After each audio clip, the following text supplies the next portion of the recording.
when the process of calling a play, Mm-hmm. does the play come in and then the personnel package gets determined? Or No, the personnel's done way ahead of that. personnel's done on Yeah, the play?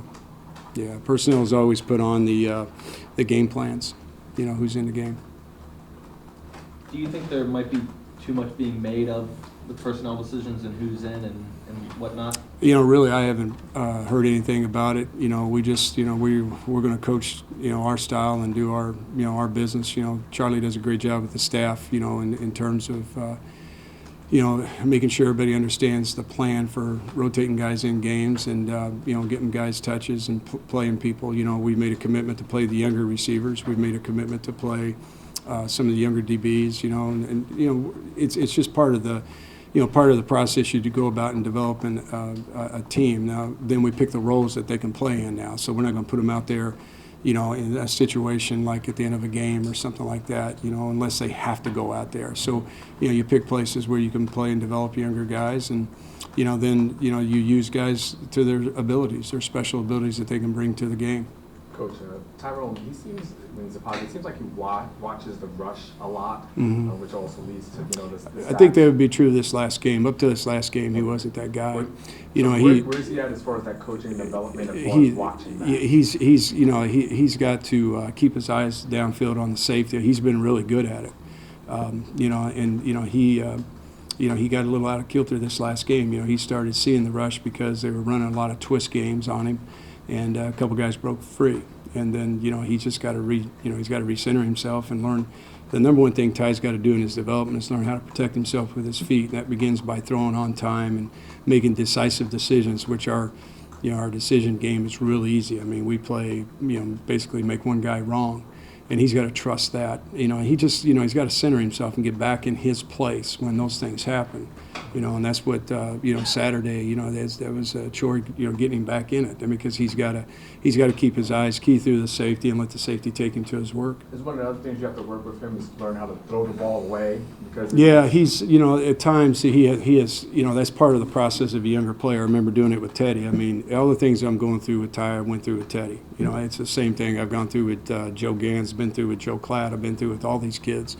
And it's just part of their development. You got to know, you know, when to burn the football, you know, and live to see another day. You know, I think, you know, the one throw against Iowa State, that's what you call an impulse decision. He made that, and, you know, it's a bad decision on his part. I think he'll learn from that one because it's so big and so obvious. The decisions you're talking about, you know, in the pocket, you know, learning how to utilize his check down.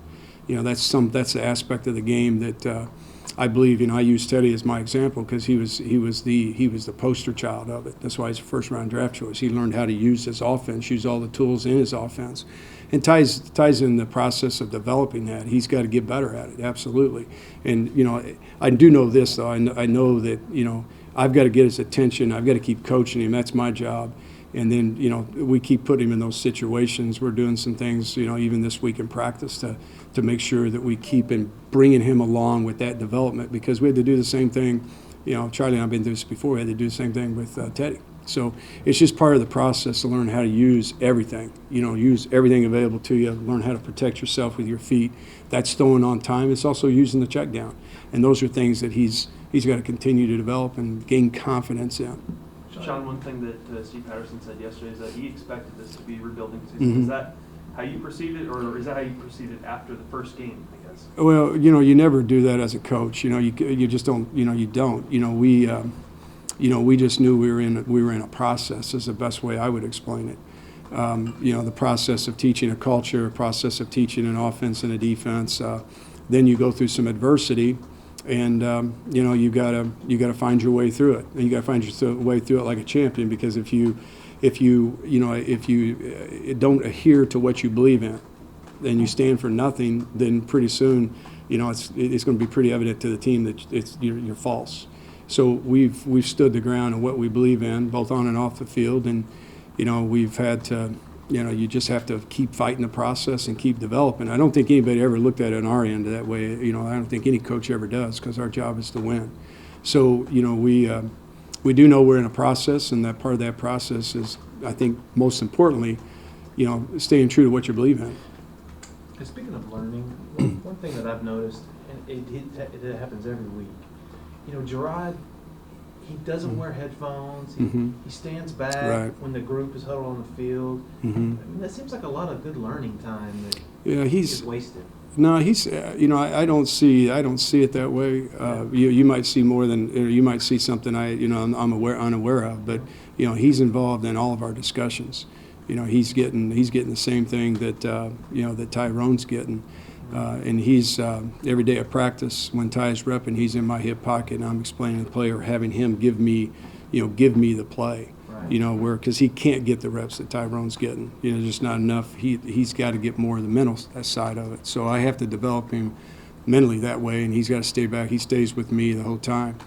He's involved in everything we do. He's the most important player in the program, being the backup. He's got to be ready to go in at the moment's notice. I guess I just thought you might have him either signaling the calls in. Or No, we want him to stand back and look at it. I explained that last week. He needs to step back and look at it. Signaling the play is not going to help him. He needs to see. His job is to see the signal. Yeah, his job is to see the signal. His job is to play the play in his mind.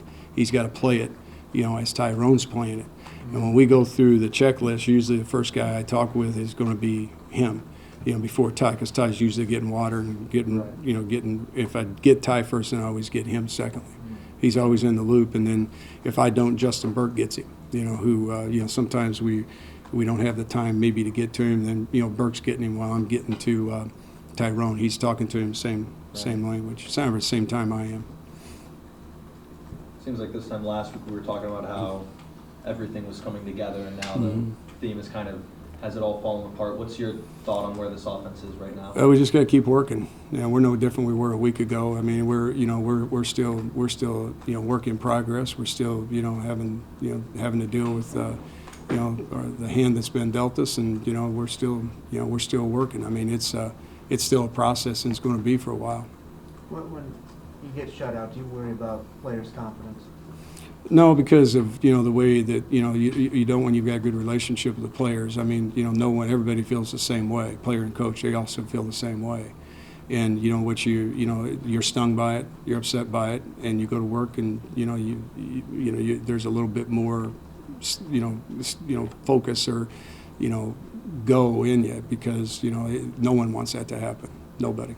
Shawn, when you guys as an offensive staff are recruiting kids and they look at what Baylor's doing or they look at what TCU's doing, and they just look at if they just look at the numbers and take it for what it is, what is the pitch to a wide receiver, quarterback, or running back that's thinking about coming here? What do you tell them about where the offense is and where it's going? Yeah, you got a great opportunity to play. There's an opportunity to come in and play and have a long career. You've got to. We haven't, got to really do what, we've wanted to do. We've had to tweak ourselves to basically what we've had to deal with. And, we just, as we grow, we'll be able to show those things more and more.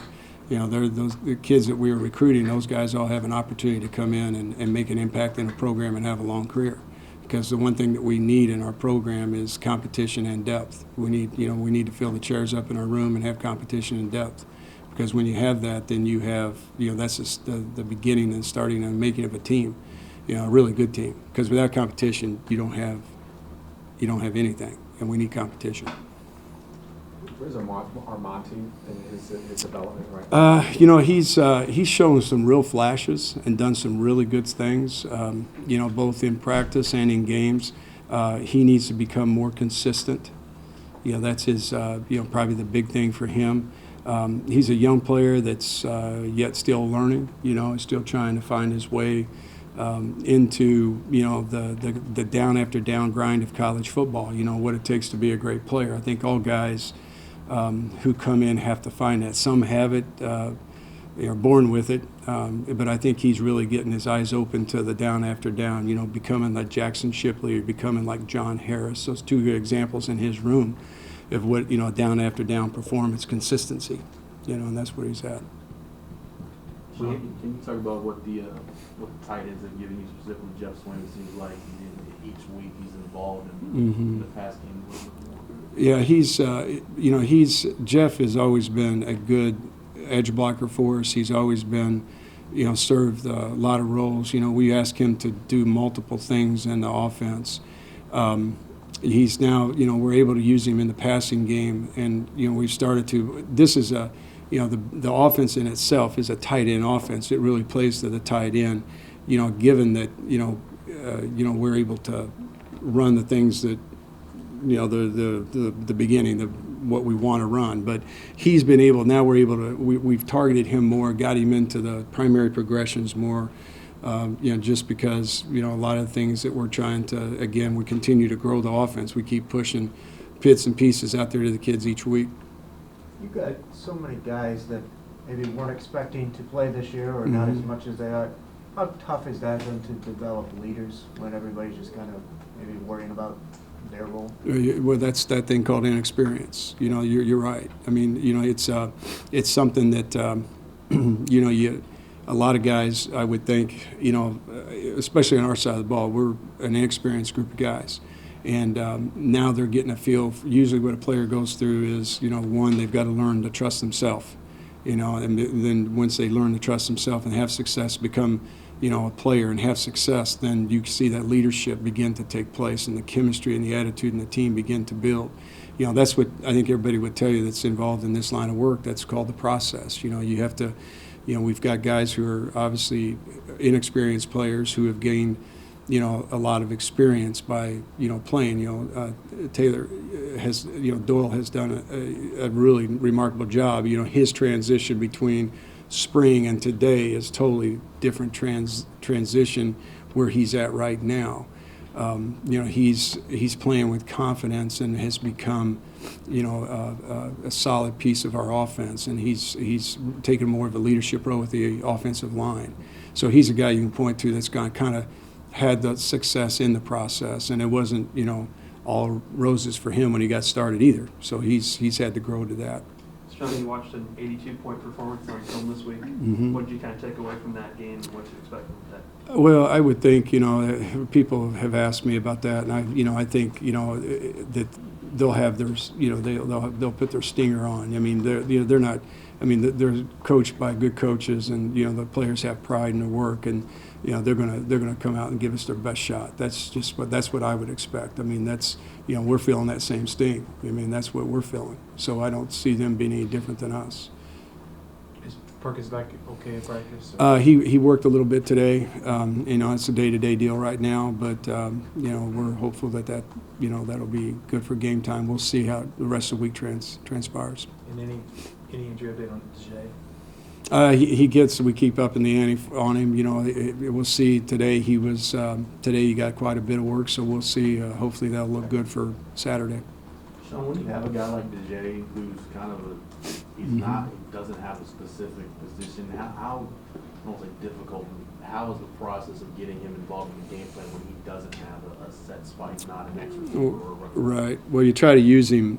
We've tried to narrow that down. You're speaking of his past. Okay, well, we've tried to narrow that down. We're using him in special teams for the obvious reason. As you know, he's got returning talent.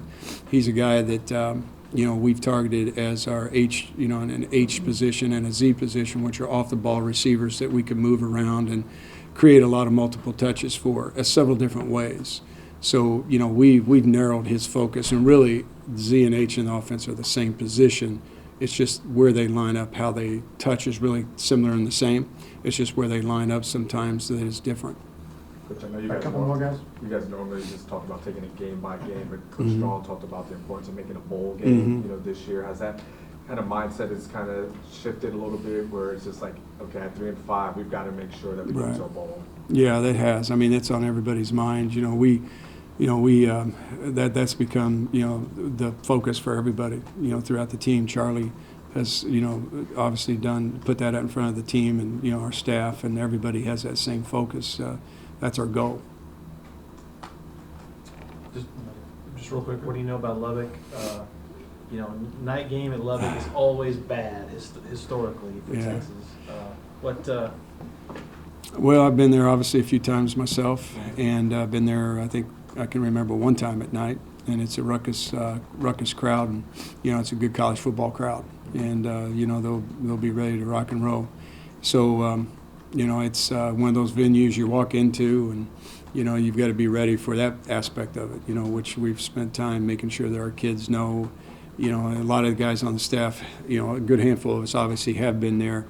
Some have had more experience than others, you know, like Joe's had a lot of experience with it. So he can paint a pretty clear picture of what it's going to be like, what it's like. And then, of course, Bruce can on this end. So, yeah, we've spent considerable time talking about it and talking about with the kids and managing that. Shawn, with the offensive line, I know you mentioned and Charlie mentioned they have some problems picking up quickly. Yes. How much of their problems against K-State are stuff that just comes with experience and is correctable? It's all correctable. You know, it's all correctable. It's, you know, all those things that are associated with their issues are all things that are tied to fundamentals and techniques, basically. And, you know, that gets back to, you know, as a player, you know, the fundamental process of becoming a player. You know, learning what Joe's trying to teach in those pickups and how to manage those pickups, because there's not one guy obviously involved. Most of the time, a minimum 2, if not 3. And, you know, that's just something that I know Joe spends a lot of time, you know, and spent a lot of time working on. And we've got to get that's one of the things that younger players, one of the harder things for a younger, inexperienced player to learn to manage.